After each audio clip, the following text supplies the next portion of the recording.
Alright, aminin po natin na lahat tayo ay nag-aabang sa mga bagong programa ngayon ng IRCC o ng Government of Canada with regards to immigration. So ako rin po ay talaga naghahanap ng way para na sa ganon ay makatulong sa inyo kahit papaano doon sa mga usapin kung saan ay makapagpapabuti sa inyong application papunta dito sa Canada. So, napakaraming programa na inilabas noong year 2020, 2021, 2022, kung hindi po tayo nagkakamali.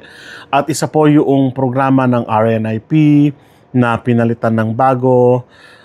Isa rin po yung tinatawag nating Atlantic Immigration na pinalitan at naging permanent kumbaga immigration system or pathway o kaya naman stream sa mga nagnanais naman na makarating sa Atlantic region.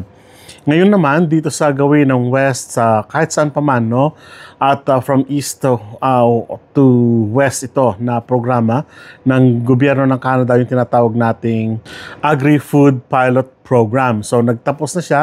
Kung matatandaan po ninyo sa vlog natin, nagtapos na yung Agri-Food Pilot Program noon pang February 2025 at marami sa mga kababayan natin na naapektuhan doon sa tanggal ng programa na yun. Dahil nga syempre ay magbabago talaga yung demand or yung aspeto ng immigration.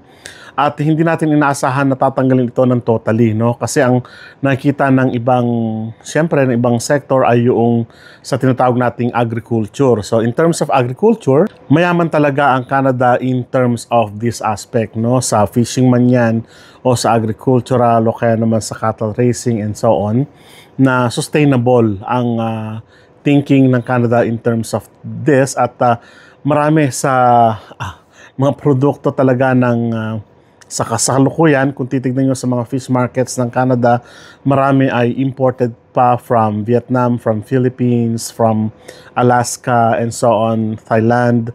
Yung kanilang sa totoo lang, yung kinakain namin mga isda dito, ganun pong ibig sabihin yan. At kumbaga, gusto nilang palakasin yung sector ng fishing industry dito sa Canada, lalong-lalo na sa Atlantic region at sa gawin ng British Columbia area, no? Pero ang sabi natin, hindi ganun kalaki dahil nga maraming, kumbaga, dapat pa na tignan na aspeto dito. At isa yung programa ng gobyerno ng Canada na Agri-Food Pilot Program, pero nga ay tinanggal ito. So, ang good news naman dito, ay mayroong pumalit o may kapalit, no? Ayon po sa IMIG Canada or Immigration Consulting Firm, Canada plans new immigration stream for agriculture and fish processing jobs in 2025 by EV Joy Quito. Ang sabi po niya dito, Canada's agriculture and fish processing industries are in urgent need of workers to meet this growing demand.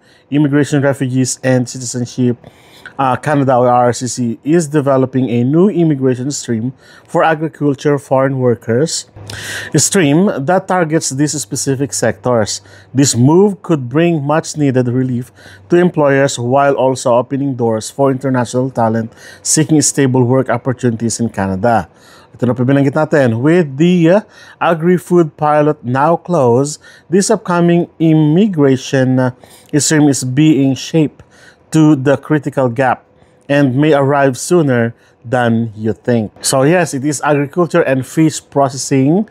So industry ang kumbaga focus naman ng programang ito na hindi pa naman talaga nagsisimula pero makikita natin na they are actually developing this kind of program para matugunan yung pangailangan ng agriculture and ng fishing industry dito sa Canada. So malaking market din po kasi yung agriculture and of course yung fishing industry dito sa Canada. That's why they need to make a program na hindi natutugunan ng mga tao na nandito na o citizen man yan, permanent resident man yan o dati na dahil kulang pa rin yung tao nila na nagtatrabaho sa ganitong industry.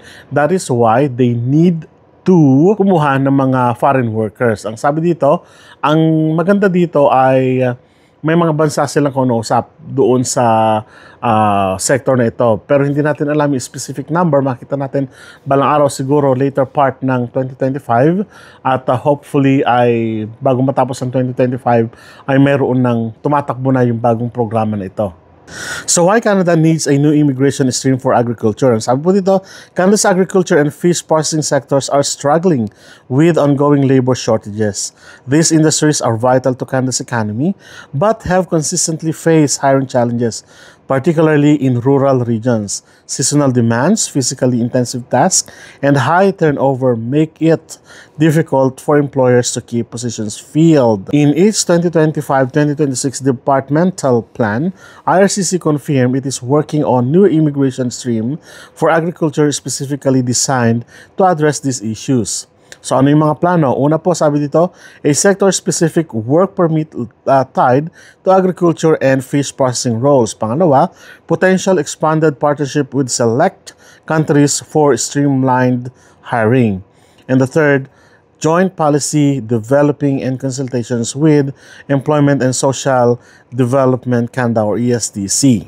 So yun po ang panigurado na sinabi ng Government of Canada na meron silang kumbaga niluluto na mga programa with regards to this is because sabi natin, nabanggit na rin natin na may shortages ng mga tao dahil nga syempre yung nagtatrabaho dito kumbaga contractual at mabilis yung pag-alis at pagdating ng mga tao at yung turnover ay syempre nasasaktan dito yung mga employer o nasa ganitong sector, no?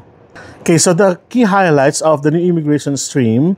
So yung feature and details ng tignan natin ito. Ang focus sector po ay agriculture and fish processing.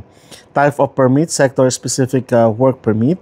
Target lands po ay between 2025-2026.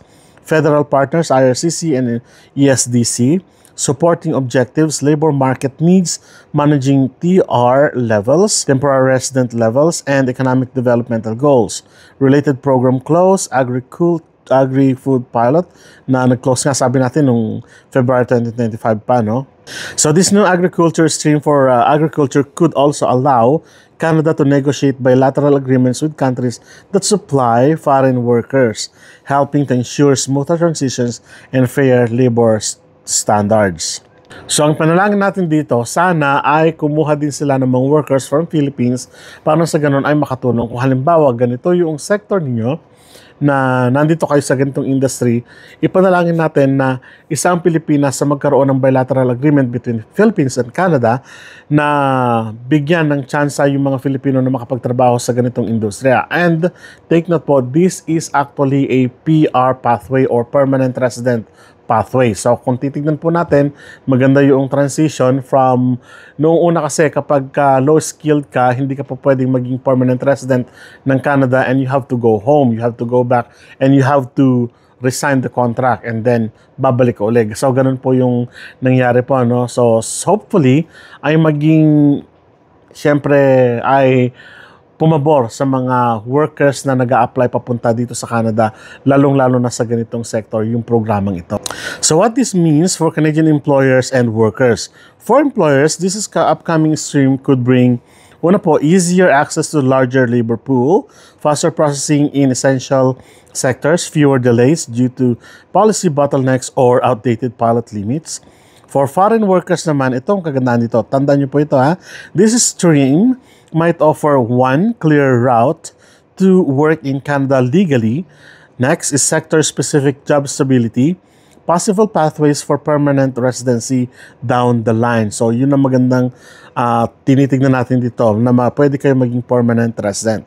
So as agriculture and fish processing remain priority sectors under Canada's immigration policy, this is an important development for employers and workers alike. So tulad ng binanggit natin, marami sa mga sector sa ganitong industry hindi sila na permanent, ano? Kasi contractual yung ginagawa o kaya naman ay low skilled nga kung tawagin natin. But now, may chance na maging permanent resident katulad ng sa pilot program na naging permanent yung iba, no? Baka kasi binigyan sila ng kontrata ng permanent residency at yung kanilang job offer ay full-time. So how about this one? So hindi natin alam totally 100%, yun ang aabangan natin.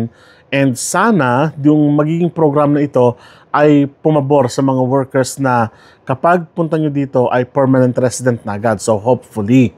So yan ang ating panalangin at tingnan natin, abangan natin ito at hopefully ay ma-expand pa yung iba't ibang sector sa ganitong magandang, simple, pero kumbaga straightforward, no? So a fresh start for Canada immigration in key sectors. With the agri-food pilot officially closed, the introduction of new agriculture stream for agriculture and fish processing streams reflects RCC's efforts to keep Canada's economic engine running. This Canada immigration stream not only targets a critical labor gap but also promises better policy alignment and stronger results for both employers and applicants. For those who are looking to work these essential sectors, 2025 may be your year. So, ang isa pa dito na nakikita natin, halimbawa, Kuya Rod, paano naman ako? Nandito ako sa Japan, farmer ako dito. Paano naman ako dito sa sa Australia, sa New Zealand, na gusto kong pumunta ng makasama ko yung family ko doon, o kaya naman mga relatives ko, parang ganon. So, hopefully, ma-expand nila yung ganitong sector na kung saan i-consider nila yung may mga experience talaga in this, o kaya may mga pinag-aralan talaga in this sector, o kaya naman may talagang skill sa ganitong sector para na sa ganon ay mahakot yung kayo na mga nag-a-apply in this particular sector nga or industry, no? So, hopefully, mabigyan ko kayo ng update dito sa maikling panahon lamang para na sa ganon ay makapaghanda kayo, no? At wala pa mang specific na requirements o ano pa man, pero isang malinaw na sinabi ng Government of Canada that they are, kumbaga, nag-structure sila ng kung ano yung dapat gawin with this particular sector. So, yung agriculture and fish sector, no? So, east to west po ito. So, hindi lamang specific na katulad ng kung makikita natin kasi dun sa Agri-Food Pilot Program, medyo, kumbaga kung titignan natin, medyo nag-focus sila sa eastern part and western part lang ng Canada. Although meron din dito sa western and central, but masasabi natin na mas marami yung tinanggap sa Atlantic region, no? Hindi ko alam kasi talagang in demand naman talaga sila doon sa ganitong sector. So, hopefully ito ay makatulong sa inyo, no? So, panalangin natin na maging pabor ito. Baka ito na yung year, sabi nga, na para sa inyo. So, maraming salamat at kita-kita po tayo sa mga susunod na vlog. Sa muli po, paalam.